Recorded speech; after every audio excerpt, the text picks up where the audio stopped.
Hello दोस्तों, कैसे हैं आप सभी को स्वागत है आपके अपने इस यूट्यूब चैनल हिंदी की बिंदी में। तो दोस्तों, आज हम महादेवी वर्मा कृत मेरा परिवार के महत्वपूर्ण प्रश्नोत्तर करने जा रहे हैं। तो इसके भाग 1 में मैंने आप सभी को 15 प्रश्नोत्तर करवाए थे। आज इसके भाग 2 में हम आगे के 15 प्रश्नोत्तर जो है वो करने वाले हैं। तो चलिए शुरू करते हैं। तो इससे पहले मैं बता दूं कि मैंने जो इसका पहला पार्ट है उसका लिंक डिस्क्रिप्शन बॉक्स में दे दिया है, आप वहां जाके देख सकते हैं।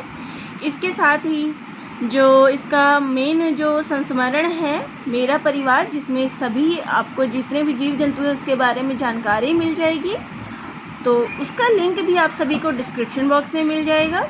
बाकी मैंने प्रश्न उत्तरों के लिए एक टेस्ट सीरीज़ नाम से प्लेलिस्ट तैयार कर दी है, तो उसमें जितने भी टॉपिक के प्रश्न उत्तर करवाए जाएंगे वो सारे उसमें एडिट करते चले जाएंगे, जोड़ते जाएंगे। तो चलिए आज हम इसके आगे के प्रश्न उत्तर करते हैं। मेरा परिवार महादेवी वर्मा भाग 2, और बाकी जो पिछले वीडियो के लिंक है वो डिस्क्रिप्शन बॉक्स में आप सभी को मिल जाएंगे। तो चलिए, हमारा पहला प्रश्न है, मेरा परिवार में गिल्लू किसका नाम होता है? गिलहरी, नेवला, कुत्ता या फिर खरगोश? तो गिल्लू नाम जो होता है वो गिलहरी का होता है। अगला है, गिल्लू महादेवी वर्मा को कहाँ मिलता है? रसोई में, आंगन में गमले के पीछे, छत पे या फिर आम के बगीचे में? तो इसका जो सही उत्तर है वो है आंगन में गमले के पीछे, जहाँ वो घायल होता है, उसको कौवे जो होते हैं वो उसके ऊपर हमला कर रहे होते हैं, तो वो वहाँ उससे उनकी जान बचाती है। अगला है, एक गिलहरी का जीवन काल कितने समय का होता है? 3 वर्ष, 6 वर्ष, 2 वर्ष या फिर 1 वर्ष? तो एक गिलहरी का जो जीवन काल होता है वो होता है मात्र 2 वर्ष। अगला प्रश्न है, रात में अंत की यातना में भी वह मेरी उंगली पकड़कर हाथ से चिपक गया, जिसे उसने अपने बचपन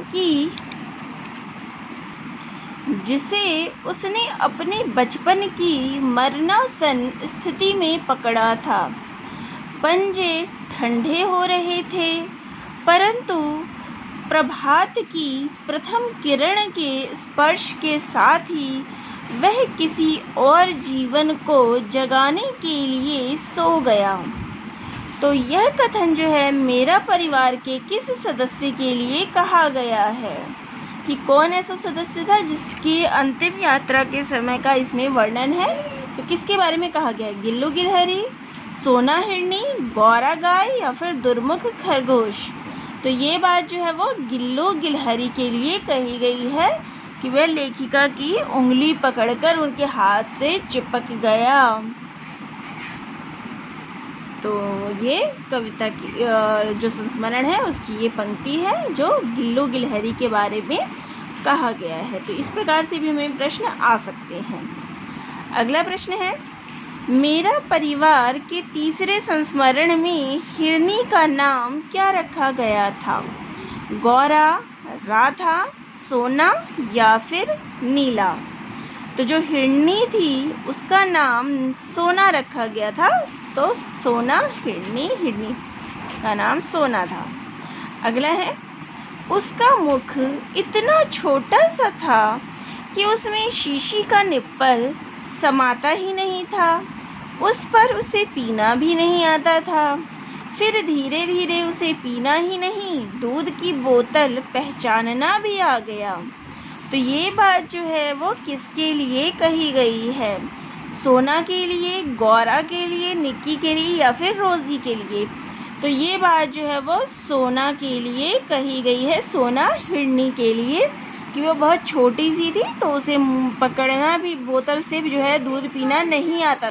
फिर धीरे धीरे जो है उसे बोतल से पीना भी आ गया, दूध पीना भी आ गया, और उसने जो है बोतल को पहचानना भी शुरू कर दिया। तो ये बात सोना हिरनी के लिए कही गई है। तो इससे जो है एक प्रश्न और याद आता है। कल जो मैंने प्रश्न करवाया था तो मैंने पूछा था कि इसमें कितने संस्मरण हैं, तो ये बात जो है मैंने आप सभी को वहाँ कमेंट बॉक्स में भी बता दी थी, लेकिन यहाँ भी हम शेयर कर लेते हैं। तो इसमें जो पशु पक्षियों की बात की है, तो जितनों के नाम आए हैं वो तो 9 हैं, लेकिन जो संस्मरण के अलग अलग भाग बताए गए हैं वो 7 है। तो अगर परीक्षा में पूछा जाता है कि मेरा परिवार में कुल कितने संस्मरण हैं, तो हमें 7 आंसर देना है। ये बात ध्यान में रखिएगा, क्योंकि इसके 7 ही संस्मरण हैं, तो आप इसको ध्यान में रखिएगा। जो आखिरी के जो हैं उसमें 3 संस्मरण हमें एक साथ मिलते हैं। तो हमारा अगला प्रश्न है, मेरा परिवार में दुर्मुख किसका नाम है? नेवले का, खरगोश का, कुत्ते का या फिर चूहे का? तो दुर्मुख जो होता है वो किसका नाम होता है? तो दुर्मुख जो नाम होता है वो खरगोश का होता है। अगला है, खरगोश का नाम दुर्मुख क्यों रखा गया? हंसमुख होने के कारण, टेढ़े मुख होने के कारण, क्रोधी स्वभाव के कारण या फिर बदसूरत होने के कारण? तो इसका जो सही आंसर है वो है क्रोधी स्वभाव के होने के कारण। तो जो खरगोश था उसका स्वभाव थोड़ा गुस्से वाला था, क्रोधी था, जिस कारण उसे दुर्वासा कहा गया और दुर्वासा से जो है वो दुर्मुख नाम उसका पड़ गया। अगला है, दुर्मुख खरगोश के लिए जो वधू आई उसका नाम क्या था? तो जो खरगोश आई दूसरी, जो उसकी वधू थी, उसका नाम क्या रखा गया? सोना, हिमानी, कुब्जा या फिर निक्की? तो जो सोना है वो एक अलग से इसमें पात्र है। कुब्जा जो है वो नीलकंठ और राधा के बीच जो है वो आ गई थी, मोरनी है, और निक्की जो है वो नेवला है। तो जो हिमानी है वो खरगोश है और दुर्मुख के लिए जो है हिमानी नाम की वधू आई थी। अगला है, दुर्मुख खरगोश का अंत किस प्रकार से होता है? सांप के काटने के कारण, बिल्ली के मारने के कारण, गिरने के कारण या फिर किसी बीमारी के कारण? तो इसका जो सही आंसर है वो है सांप के काटने के कारण। तो जो दुर्मुख खरगोश है उसको सांप काट लेता है। अगला है, गौरा गाय का चित्रण मेरा परिवार के कौन से संस्मरण में है? तो जब हम पढ़ते हैं गौरा गाय के बारे में तो वो मेरा परिवार के कौन से संस्मरण के अंतर्गत आती है? तो ये भी प्रश्न जो है आप देख लीजिए, इनका सीक्वेंस क्या है, इनका अनुक्रम, कि पहले कौन से आए, फिर दूसरा कौन सा आया, फिर तीसरा कौन सा आया। क्योंकि जिस प्रकार से ये प्रश्न है उस प्रकार से हो सकता है किसी और के बारे में हमसे पूछ लिया जाए कि उसका नंबर कौन से स्थान पे आता है इस संस्मरण में। तो यहाँ हमसे गौरा गाय के बारे में पूछा गया है। तो गौरा गाय का जो चित्रण है वो हमें 5वें संस्मरण में देखने को मिलता है। तो इसका मैं और भी प्रश्न जो है वो बना के दे दूँगी, उसमें आगे के प्रश्न जो है इस प्रकार से हो जाएंगे। अगला है, गौरा गाय के बछड़े का नाम क्या रखा जाता है? हीरा, लालमणि, चूड़ामणि या फिर मोती? तो इसका जो सही आंसर है वो है, जो गौरा गाय का जो बछड़ा होता है उसका नाम होता है लालमणि। अगला है, मेरा परिवार के कौन से सदस्य ने केवल अपनी ममता का सरोबार ही सब पर बिखेरा था?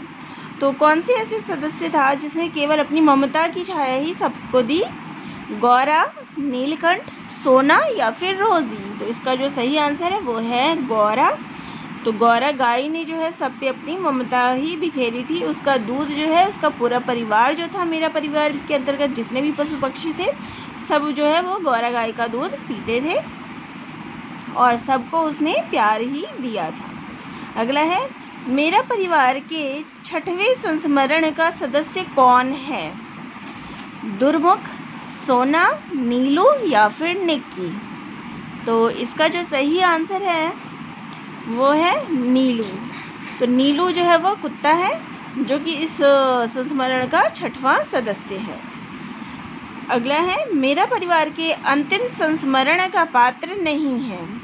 तो इसका जो अंतिम संस्मरण है उसमें कौन इनमें से पात्र नहीं है? निक्की नेवला, रोजी कुतिया, सोना हिरनी, रानी घोड़ी? तो इनमें से कौन पात्र जो है वो अंतिम संस्मरण का नहीं है? तो इसका जो सही आंसर है वो है सोना हिरनी। तो सोना हिरनी के बारे में हम इसके दूसरे जो इसका है संस्मरण उसमें पढ़ते हैं। तो इसका जो तीसरा संस्मरण है, इसके पहले में हम राधा के नीलकंठ और राधा के बारे में पढ़ते हैं पहले संस्मरण में, दूसरे में गिल्लू गिलहरी के बारे में और तीसरे में हम सोना हिरनी के बारे में पढ़ते हैं। बाकी जो निक्की नेवला, रोजी कुतिया और रानी घोड़ी है वो इसके अंतिम और 7वें संस्मरण के पात्र हैं। तो चलिए आज का वीडियो हम यहीं पे ख़त्म करते हैं। आप सभी को मैंने ये 15 क्वेश्चन जो है आज फिर करवा दिए हैं। आगे जो है इसके कुछ और क्वेश्चन जो है हम लेंगे आगे के वीडियो में। मैं आप सभी को इसके और प्रश्न उत्तर इसी पर आधारित करवाऊंगी। तो ये वीडियो आपको कैसा लगा कमेंट बॉक्स में ज़रूर लिखिएगा। चैनल पे नए हैं तो चैनल को ज़रूर सब्सक्राइब करिएगा। अगर कोई कहीं कमी लगती है तो वह भी कमेंट बॉक्स में कमेंट करके ज़रूर बताइएगा। किसी टॉपिक पे आप चाहते हैं कि कवर कराया जाए तो वो भी वीडियो में बता दीजिएगा। तो दोस्तों आप सभी का बहुत बहुत धन्यवाद।